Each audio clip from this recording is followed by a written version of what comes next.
саломон ҳамсаҳбони азиз, дар бораи аввалинҳо касоне ки дар чӣ мегӯянд ислом чӣ кардагиянд, хизмати шоиста кардагияне ки дар дини ислом аввалин шуда чӣ мегӯянд номшон гирифта мешавад. Аввалин зане ки имон овардагӣ буд ин Хадиҷа модари Розиаллоҳу анҳа.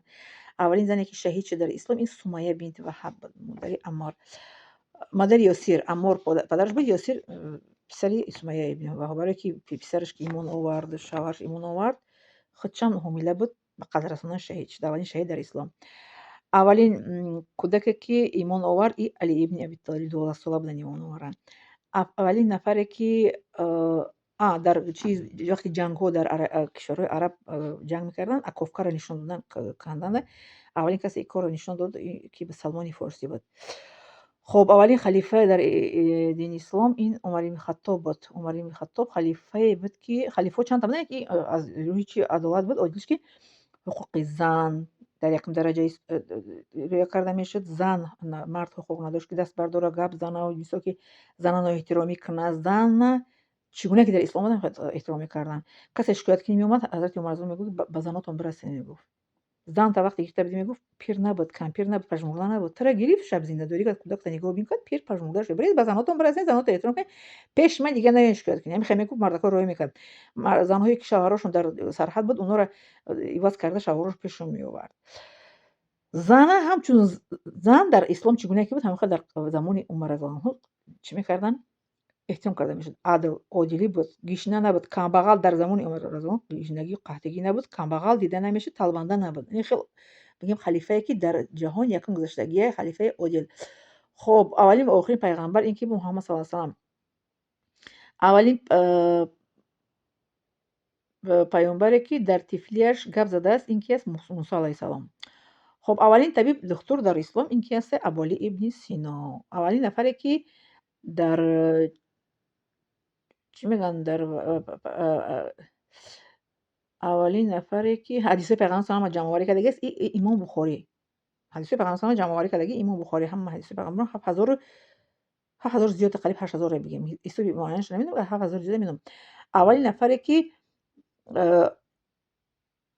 аввалин нафаре ки чӣ кард, суннати пайғамбара нагузошт ки барҳам охира Нуъман ибн Сабит, имоми Абу Ҳанифа. Имом Абу Ҳанифа ҳама бигем суннати пайғамбара чӣ кард? Ҷамъгир кард, барои имоми аъзамаш мегӯянд, имом Абу Ҳанифа. خب аввалин паёнбаре ки Маккаро чӣ кард? Бино кард ин Иброҳим алайҳи салом. Аввалин мусалмоне ки дар ҳамаи Макка имон овард, ба ҳамаи маккагиҳо, ба ҳамаи қурайшиҳо рафт эълон кард ки ман ҳамин рӯз иборат мусалмон ҳастам, ман дигар ба бутпарастии шумо намерам. Ин Умар разияллоҳу анҳу рафт ҳама гуфт. Пеш Умар разияллоҳу анҳу вай буд имоноваран шудан мисоли дини ислом паноҳӣ буд, барое ки хатарнок буд.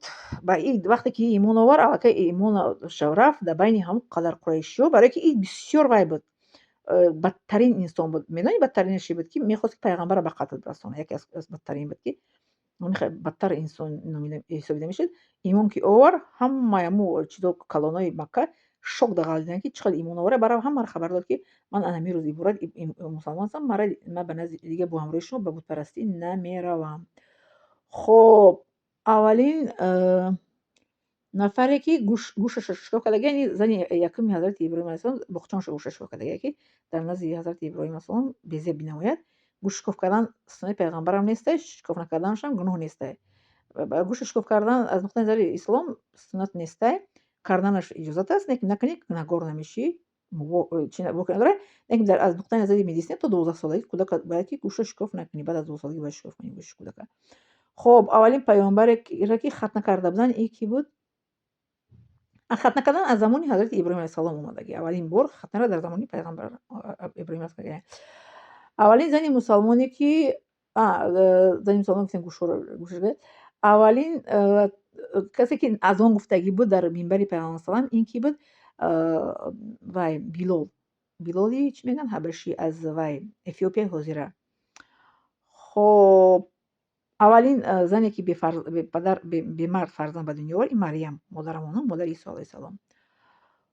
Хоб аввалин кӯдаке ки дар зери пояш оби Замзам пайдо шуд, ин ки буд? Ҳазрати Исмоил алайҳи салом. Почаш қати мезанад ки об пайдо мешавад. Оби Замзам, аввалин обе ки дар Маккаи Мукаррама пайдо шуд, ин аз чӣ мегӯянд зарбаи кафҳои пои ҳазрати Исмоил алайҳи салом.